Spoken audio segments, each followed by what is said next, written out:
निवास करने वाले व्यक्तियों के पारस्परिक संबंधों की व्यवस्था को हम ग्रामीण समाज कहते हैं। इस प्रकार से ग्रामीण समाज के क्रमबद्ध और व्यवस्थित अध्ययन करने वाले शास्त्र या विज्ञान को ग्रामीण समाज शास्त्र कहा जाता है।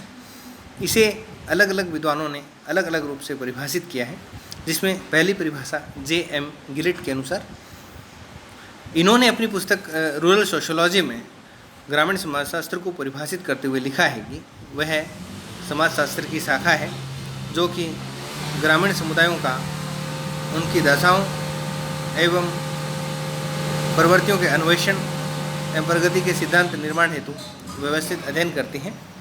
जबकि टी. लिन स्मिथ ने अपनी परिभाषा में लिखा है कि ग्रामीण सामाजिक संबंधों के व्यवस्थित ज्ञान को ही हम सही अर्थों में ग्रामीण जीवन का समाजशास्त्र कह सकते हैं।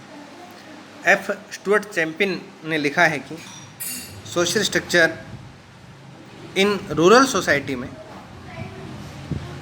इन्होंने ग्रामीण समाजशास्त्र को परिभाषित करते हुए कहा है कि ग्रामीण जीवन का समाजशास्त्र ग्रामीण जनसंख्या, ग्रामीण सामाजिक संगठन, ग्रामीण समाज में कार्यरत सामाजिक प्रक्रियाओं का ही अध्ययन है। डी. सैंडरसन ने rural sociology and social organisation में लिखा है कि ग्रामीण समाजशास्त्र ग्रामीण पर्यावरण में निहित जीवन का समाजशास्त्र है। जबकि J.B. चिदंबर ने अपनी पुस्तक इंट्रोडक्टरी रूरल सोशोलॉजी में लिखा है कि ग्रामीण समाजशास्त्र को ग्रामीण पर्यावरण में निहित सामाजिक जीवन का समाजशास्त्र माना जा सकता है। जबकि स्मिथ ने लिखा है कि कुछ अन्वेषणकर्ताओं उन सामाजिक घटनाओं का अध्ययन करते हैं जो मात्र ग्रामीण पर्यावरण एवं लोगों में विद्यमान एवं उन तक सीमित रहती हैं जो कृषि का व्यवसाय करते हैं। इस प्रकार समाजशास्त्रीय संबंधों या सामाजिक संबंधों और तथ्यों का जो निर्माण होता है और उसी का अध्ययन ग्रामीण समाजशास्त्र कहा जाता है। A.R. देसाई ने लिखा है कि रूरल सोशोलॉजी इन इंडिया में ग्रामीण समाजशास्त्र की परिभाषा के संबंध में कि ग्रामीण समाजशास्त्रियों में ग्रामीण समाजशास्त्र की परिभाषा, क्षेत्र और उद्देश्यों के संबंध में यद्यपि समाजशास्त्रियों में गहरे मतभेद हैं, परंतु कुछ भौतिक सहमतियाँ भी पाई जाती हैं।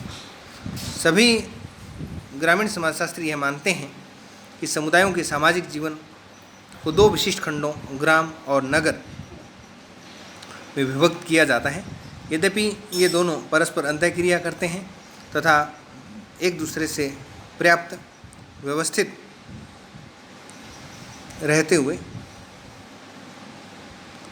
अलग अलग भिन्नताएं और विशेषताएं लिए हुए हैं। सभी का एक ही विचार है कि ग्रामीण परिवेश में सामाजिक जीवन की विशेषताएं और प्रवृत्तियाँ उनकी अपनी विशिष्ट है, जो नगरीय परिवेश के सामाजिक जीवन से उसे पूर्णतया भिन्नता प्रदान करती हैं। सभी निर्विरोध घोषणा करते हैं कि ग्रामीण समाजशास्त्र का प्रमुख लक्ष्य ग्रामीण सामाजिक संगठन, उनकी संरचना, प्रकारों तथा विकास की प्रवृत्तियों का वैज्ञानिक और व्यवस्थित और विस्तृत अध्ययन करना तथा क्रमबद्ध अध्ययन के आधार पर विकास के संबंधित नियमों को ज्ञात करना है।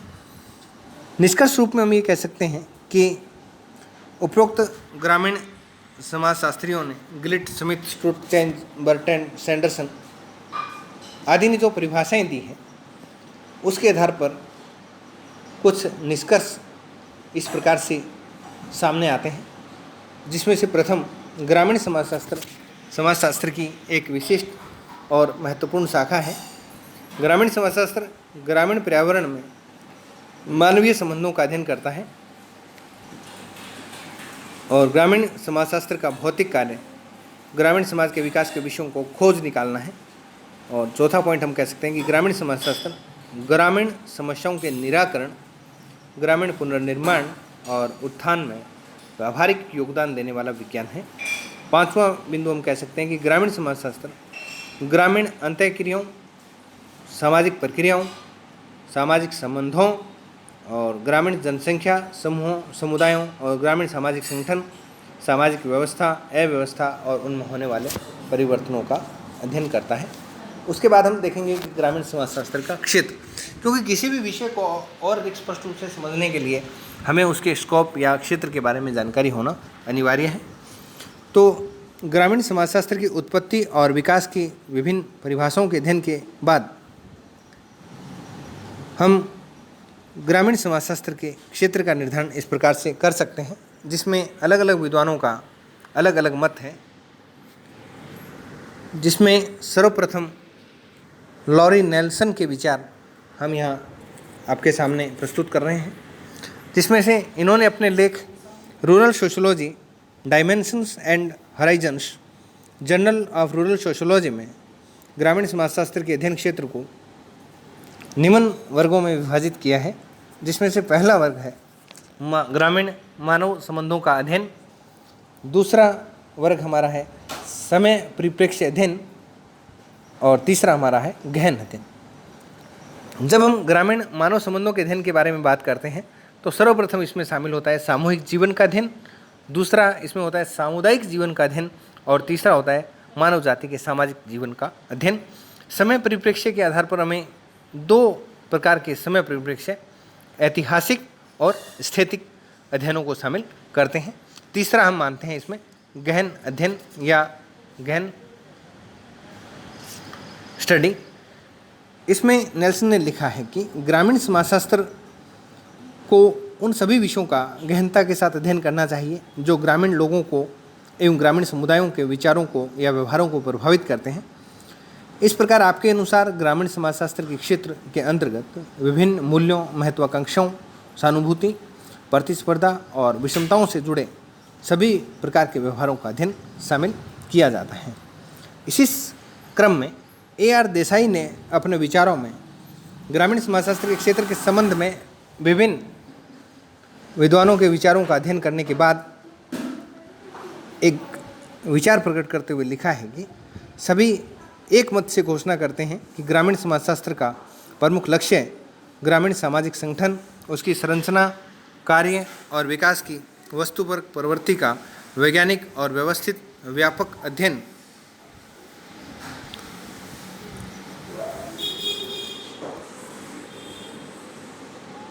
करके इस विकास के नियमों की खोज करना है। उसके बाद T.L. स्मिथ के विचारों को ग्रामीण समाजशास्त्र का क्षेत्र निर्धारण करने में काफ़ी महत्वपूर्ण माना जाता है।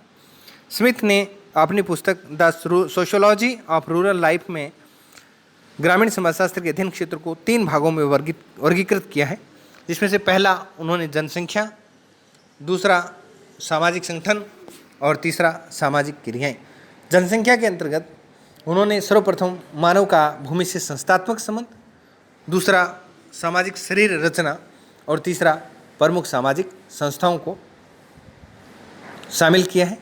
सामाजिक क्रियाओं में संगठनात्मक और विघटनात्मक प्रकार की दोनों प्रक्रियाओं को उन्होंने शामिल किया है। तो इसी प्रकार से इन्होंने अलग अलग प्रकार से T.L. स्मिथ और लॉरी नेल्सन ने ग्रामीण समाजशास्त्र का क्षेत्र स्पष्ट करने का प्रयास किया है। धन्यवाद।